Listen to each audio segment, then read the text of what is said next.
Today, Glenn Jacobs, the Knox County mayor, will be at the White House for an event on opioids. It comes as the opioid epidemic continues to take lives here in East Tennessee. So far this month, 17 people have died in Knox County of suspected overdoses. That's according to the District Attorney General's office. It brings the total number of deaths to 239 in 2018. There was a total of 293 deaths in all of 2017.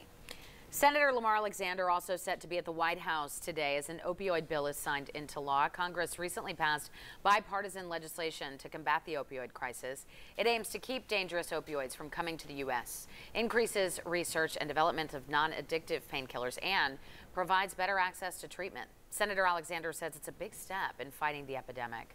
If you or someone you know needs help, we have a list of resources online at WBIR.com. Go to the menu at the top of the screen, click on features, then scroll down to OD epidemic. An attorney now